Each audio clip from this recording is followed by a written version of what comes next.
Lo primero de todo es conocer el por qué estos ejercicios realmente están tomando más relevancia dentro del mundo corporativo, dentro del mundo privado, empresa privada y tanto, bueno, privada y pública.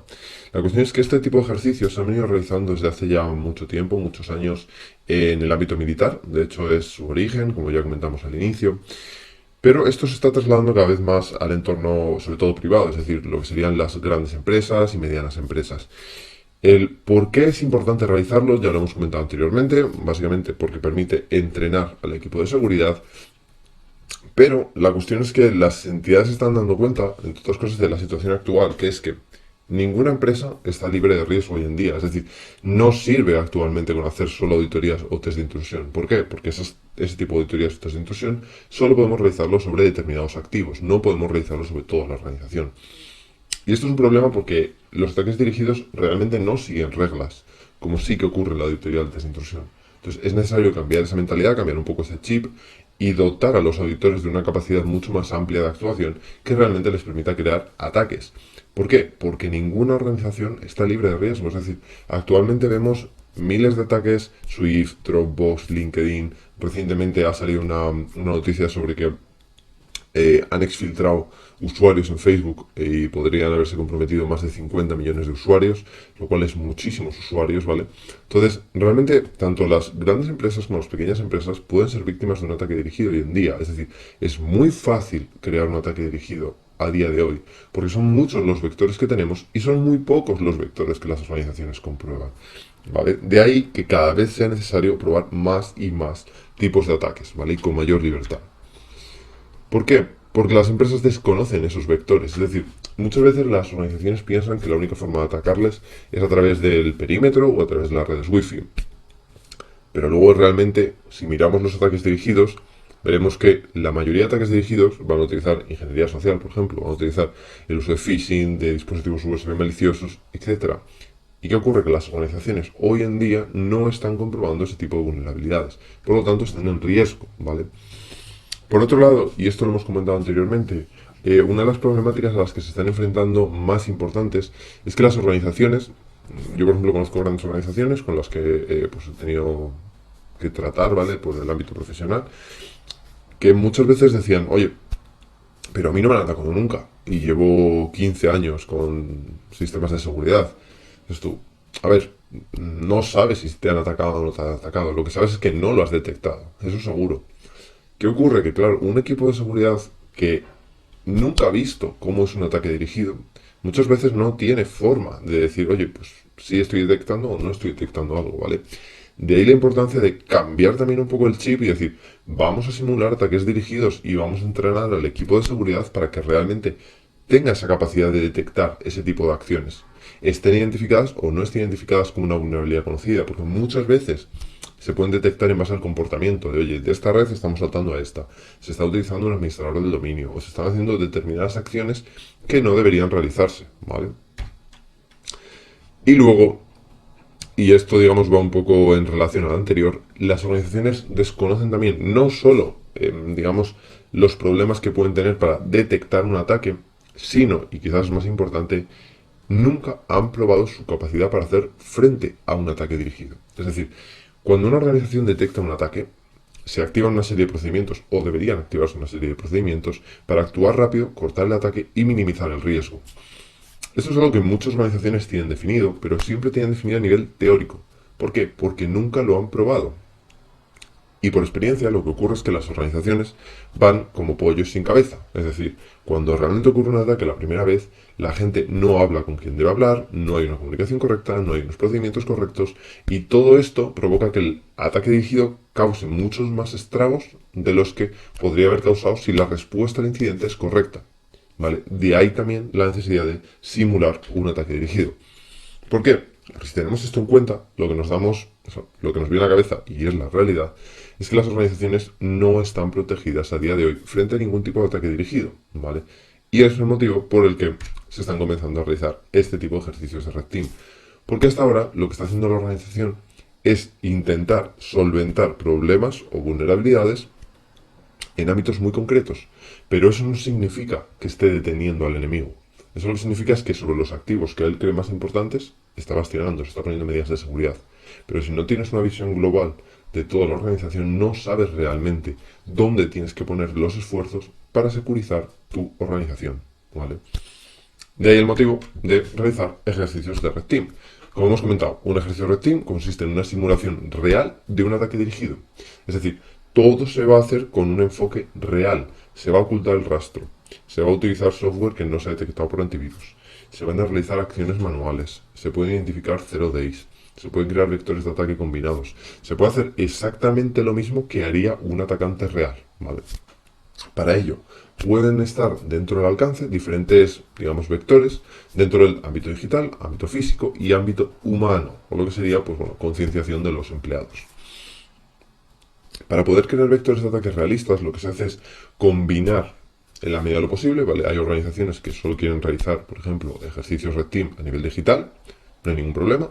Se desarrolla una simulación de un ataque dirigido solo a través del ámbito digital. Obviamente, cuanto mayor sea el alcance, más realismo tendrán los vectores que estemos creando, ¿vale? Y luego, por otro lado, para poder crear vectores realistas, realmente lo que se hace es utilizar la inteligencia ofensiva, que consiste en hacer un primer análisis de la organización, ver en qué ámbito se encuentra, ver cuáles son el tipo de amenazas que le afectan e intentar desarrollar una amenaza similar a lo que le esté afectando en ese momento. Es decir, qué tipo de APTs están ocurriendo en el sector de la organización, cada cuánto, qué recursos, quién suele ser el origen, ¿vale? Y con todo eso, ¿vale? Hacer una simulación real de una amenaza real para esa organización, ¿vale? Bien, un ejercicio Red Team, otro aspecto importante es que no lo realiza una persona, ¿vale? Normalmente lo realiza un equipo, porque la visión que aporta un equipo es muy diferente y además cuando tenemos un equipo tenemos la posibilidad de involucrar perfiles muy diferentes, es decir, es muy raro que una persona sea un experto realmente bueno. Tener en cuenta que aquí cuando hacemos un ejercicio Red Team no se va a partir de perfiles que puedan ser más junior o que puedan no tener experiencia. Realmente aquí se van a coger perfiles que ya tienen experiencia desarrollando intrusiones. Entonces, es muy difícil encontrar un perfil que sea experto en seguridad digital, seguridad física y ingeniería social, ¿vale? Motivo por el cual se suele hacer un equipo donde cada persona tenga un perfil especialista, ¿vale? Ya sea malware, sea ingeniería social, sea seguridad física, sea lo que sea, ¿vale? Por lo tanto, nuestro objetivo, en este caso nuestro objetivo como atacantes, será utilizar las mismas técnicas, tácticas y procedimientos que utilizaría un atacante real. Y más concretamente, lo que utilizaría, ¿vale? Un atacante centrado en el sector de la organización que vayamos a probar. El objetivo de la organización, o el objetivo global del ejercicio, ¿vale? No nuestro como atacantes, lo que hemos comentado, sería identificar realmente cuál es el nivel de protección de la organización y cuáles son las capacidades reales de esa organización, ¿vale? Bien, vamos a ver ahora un poco cuál sería la metodología. Esta es una metodología general, ¿vale? Porque depende mucho al final el vector que estamos utilizando o el vector que hayamos creado.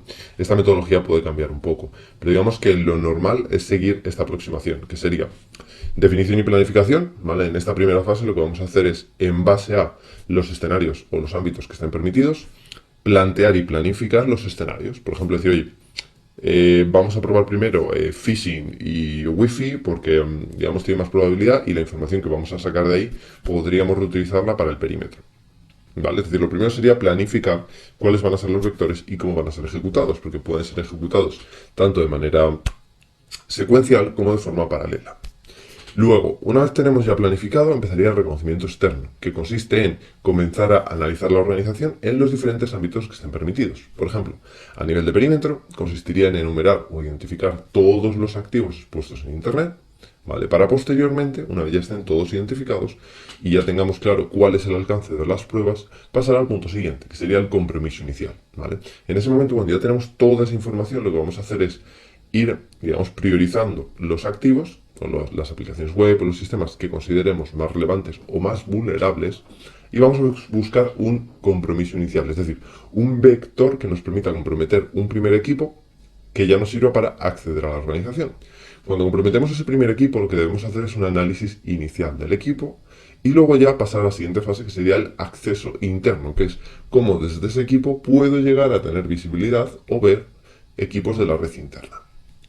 Una vez tengamos eso, pasaremos a la elevación de privilegios y persistencia.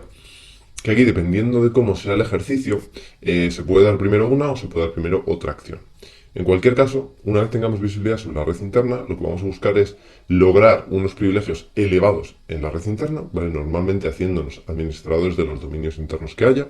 Eso nos permitirá tener control de la mayoría de equipos internamente.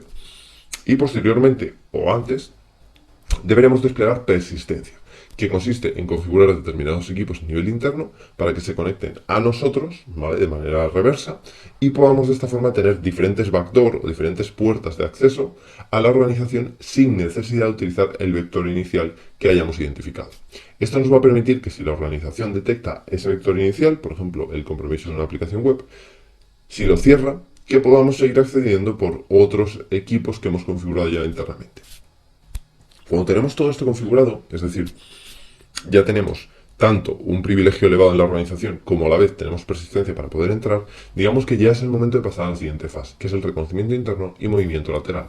En esta fase lo que vamos a buscar es, teniendo ya control de los principales activos de la entidad, buscar cuáles son los puntos más críticos. Por ejemplo, si pensamos en una entidad bancaria, pues acceso a las oficinas, acceso a los cajeros automáticos, acceso a los sistemas transaccionales, acceso a todos esos activos que realmente son críticos para el negocio, y tendremos que llegar a ellos. Es decir, tendremos que comprometerlo y con ello demostrar a la organización realmente cuál sería el impacto de negocio que eso tendría, es decir, las posibles pérdidas. Y esto es muy importante dentro de un ejercicio de rating, ¿vale? Una vez tenemos eso, pues obviamente ya se finalizaría el ejercicio, si hay que filtrar información se filtraría y pasaríamos a la documentación, ¿vale? Esto sería la metodología o las fases generales que suele seguir cualquier ejercicio red team. Bien, y con estas nociones básicas vamos a pasar ahora a entrar ya un poquito más en materia, ¿vale? En diferentes ámbitos, tanto en lo que sería el despliegue de la infraestructura preliminar, cómo podemos configurar algunas cosas de los equipos, cómo podemos pasar a obtener información, enumerar redes, etc. ¿Vale? Así que nada, si tenéis cualquier duda, escribidme al correo y nos vemos en el siguiente vídeo.